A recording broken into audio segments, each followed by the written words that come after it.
ہمارے قاری صاحب ہمیں آنکھوں پہ پٹی باندھ کر قمیض اتار کر گیس کے پائپ سے مارتے تھے. اللہ ہدایت دے یار. اب میں سوچتا ہوں تو غصہ بہت آتا ہے, کیا ان کے خلاف ذاتی کارروائی کر سکتا ہوں؟ اپنے قاری صاحب کے خلاف فی الحال تو کارروائی نہ کریں, لیکن یہ تحقیق کریں ابھی بھی اگر وہ یہ کام کر رہے ہیں دوسرے بچوں کے ساتھ تو پھر ان بچوں کے ماں باپ کو بتائیں کہ ان کو سمجھائیں. نہیں سمجھاتے ایف آئی آر کٹائیں, ویڈیو بنا کے تھانے میں جا کے ایف آئی آر کٹائیں. اسلام میں بڑوں سے زیادہ حقوق کس کے ہیں؟ بچوں کے. بچے کو صدقہ کرنے کی اجازت نہیں ہے, آپ اندازہ لگا لو, کیونکہ اس کا مال ذاتی مال ہے, آپ اس سے صدقہ نہیں کروا سکتے کیونکہ اس کا پیسہ ضائع ہو رہا ہے. شریعت کہہ دی بالغ ہوگا, عقل ہوگی, پھر مانیں گے, ابھی اسی کے لیے رکھے جائیں یہ پیسے. تو مارنے کی کہاں سے اجازت ہو گئی میرے بھائی؟ اور درندوں کی طرح بعض قاری لوگ کوٹتے ہیں. تو اس لیے مجھ سے لوگ پوچھتے ہیں کہ قاری بچوں کو مار سکتا ہے؟ میں جواب میں کہتا ہوں اس زمانے میں مارنا تو دور کی بات, کسی قاری کو, استاذ کو, چھوٹے بچے کی بات کر رہا ہوں, مارنا دور کی بات, ہاتھ لگانے کی اجازت نہیں ہے. ہاتھ لگانے کی صرف سر پہ پیار کرے بس, سر پہ ہاتھ رکھے بس, باڈی کو بھی ٹچ کرنے کی اجازت نہیں ہے. یہ فساد کا دور ہے. تو کسی بھی مسجد میں, مدرسے میں, اسکول میں, کہیں بھی ایسا ہو رہا ہے کہ قاری صاحب بچے کو تھپڑ مار رہا ہے, ماں باپ بولے بھائی آپ کو ہم نے پرمیشن نہیں دی ہاتھ لگانے کی. اس زمانے میں ٹھیک ہے وہ اب فتویٰ لائیں گے, جائز ہے نا, میں ان فتووں میں نہیں پڑھ رہا, میں بات کر رہا ہوں کس کی؟ اس زمانے کی. قطعاً اجازت نہیں ہے کیونکہ اس کی کوئی لمٹ نہیں ہے. آپ نے ایک تھپڑ کی اجازت دے دی, وہ 2 4 10 کوٹتا ہے, وہ اپنی ٹھڑک ہاتھ پاؤں ٹوٹتے ہوئے دیکھے میں نے قاریوں کے ہاتھوں بچوں کے. ایک بچے سے میں ملا, سنتا ہی نہیں ہے, بڑا ہو گیا اب تو, شادی ہو گئی, اس کے بچے ہو گئے, سنتا ہی نہیں ہے. میں نے کہا کیا ہوا ہے, تم سماعت کیوں کمزور ہے؟ کہہ رہے ہیں قاری نے ایک تھپڑ مارا تھا اتنی زور سے کانوں کی سماعت چلی گئی. تو اس لیے سارے قاری ایسے نہیں ہوتے, ہم نے بھی قاریوں سے پڑھا ہے, اللہ کا شکر ہے کبھی نہیں تھپڑ مارا. میں نے جس مدرسے میں پڑھا ہے کبھی نہیں مار پڑی, صرف ایک دفعہ پڑی تھی. مجھے 8 سال میں ایک تھپڑ پڑا تھا, وہ تو اتنا تو حق بنتا ہے, وہ تو 2 4 پڑھتے تو ہمیں تو خوشی ہوتی تھی ہمارے استاذ مارے, کیونکہ ہمارے استاذ اتنے نرم دل ہمیں ملے, اتنے پیارے پیارے سویٹ سے استاذ تھے کہ وہ تو ہمیں مارتے تو ہمیں خوشی ہوتی یار, کبھی اس سے تو فائدہ بھی تو ہوتا ہے نا. لیکن ایسے استاذ مارکیٹ میں بھی تو شارٹ چل رہے ہیں. تو مجھے ایک تھپڑ پڑا ہے, طالب علم مدرسے کی بات کر رہا ہوں, وہ استاذ بھی پٹھان.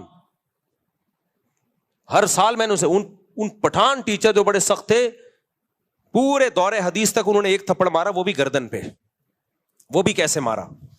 دور حدیث کا پرچہ, دور حدیث نہیں, اس سے پہلے جو موقوف علیہ ہوتا ہے, میں ایسے تیاری کر رہا ہوں, رات کو حاشیے دیکھ رہا ہوں, صبح پیپر ہے, ایک دم ایک غیبی آواز آئی نا, تو مجھے لگا کہ پہلے میں سمجھا کوئی فرشتوں کی آواز ہے کہیں سے, پھر مجھے لگا کہ کچھ محسوس سا ہوا یہاں پہ, کیونکہ تکلیف بعد میں ہوتی ہے, سنتا پہلے. اس تکلیف کی اسپیڈ سے آواز کی اسپیڈ تیز ہے.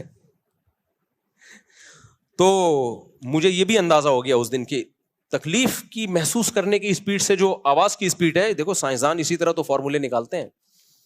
تو میں نے دیکھا یہ ہوا کیا ہے, تو میرے استاذ کھڑے ہوئے تھے, انہوں نے گردن پہ رکھ کے لگایا. انہوں نے کہا پورے سال تمیز سے محنت کرتے نا تو اس وقت ہاتھ پاؤں پھولے بھی نہیں. ان کو دیکھا امتحان میں تو ہاتھ پاؤں, تو ہمیں ذرا بھی دل میں ہمیں تو خوشی ہوتی تھی یار, ہم تو ویسے کہاں سے بخشے جائیں گے بھائی, تھوڑا سا استاذوں سے پٹ جائیں تو شاید اللہ بخشش کر دے. تو ہمیں تو خوشی ہوئی, بس وہ ایک لگا تھا. اور ایک سزا مجھے ملی ہے دور حدیث میں. دور حدیث میں آدمی پورا مولانا بن چکا ہوتا ہے. ہو یہ رہا تھا کہ ہم رات کو مطالعہ کرتے تھے, صبح کوئی طالب علم کتاب اٹھا کے کہیں اور رکھ دیتا تھا, وہ صفائی والا, وہ کتاب ہی نہیں ملتی تھی. 2 4 دفعہ ایسا ہوا سبق میں بیٹھے میں کتاب ہی نہیں ہے, وہ کتاب صفائی والا پتہ نہیں کہاں رکھ دیتا تھا. تو ہم 4 طالب علم تھے دور حدیث میں, چاروں کے پاس کتاب نہیں. تو ہمارے استاذ نے 2 دن 3 دن تنبیہ کی, اس کے بعد ہم چاروں کو مرغا بنا دیا. اچھے بڑے بڑے مرغے تھے, ہم چاروں بنے ہوئے مرغا. بس تھوڑی دیر بنائے رکھا, پھر ڈانٹا, بولا انسان کے بچے بنو, کتاب تو پھر ہم کتاب لا کے بیٹھتے تھے بس. اور ایک اور یاد آ گئی مجھے ایک سزا.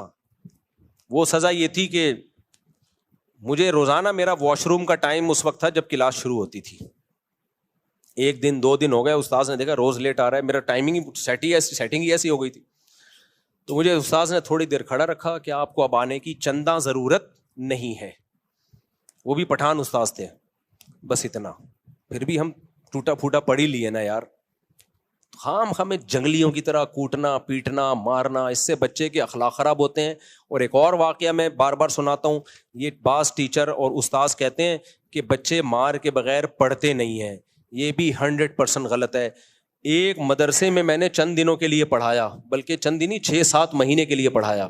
میرے پاس 50 بچے تھے، چھوٹے چھوٹے پدے اتنے سے، یعنی ایک کلاس کے 2 حصے تھے، سیکشن اے سیکشن بی ہوتا ہے نا.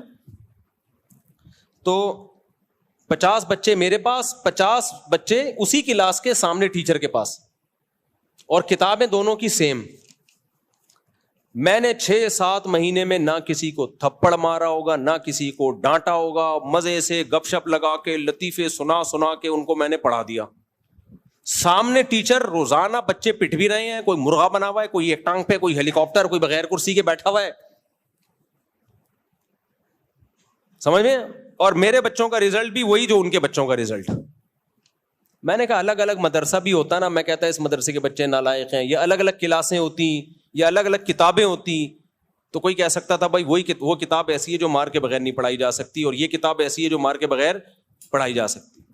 میں نے کہا میرا ایمان اور مضبوط ہو گیا. یہ جو کہتے ہیں نا مار کے بغیر بچے پڑھتے نہیں ہیں، یہ ان کی اپنی ٹھڑک ہوتی ہے، گھر میں بیوی کے ساتھ ان کا جھگڑا ہوتا ہے، مسائل ہوتے ہیں، یا یہ خود اتنے پٹے ہوتے ہیں بچپن میں کہ وہ پٹائی آگے پارسل کر رہے ہوتے ہیں.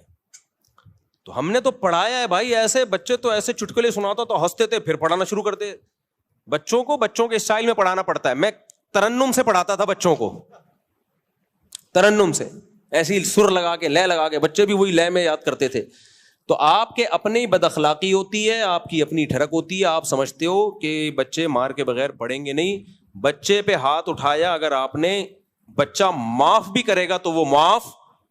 دیکھو بڑے کو آپ نے تھپڑ مار دیا نا، آپ نے سوری کی، اس نے کہا میں نے معاف کیا، اللہ کیا کر دے گا؟ معاف.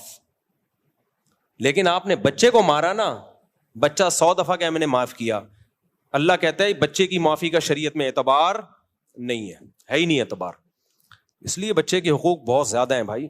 بچے پہ صرف ماں باپ ہاتھ اٹھا سکتے ہیں، اور ماں باپ کی پرمیشن سے جو ان کے قریبی رشتے دار ہوتے ہیں، جو خاندان کے بڑے ہوتے ہیں، باقی کوئی بھی بچے پہ ہاتھ نہیں اٹھا سکتا.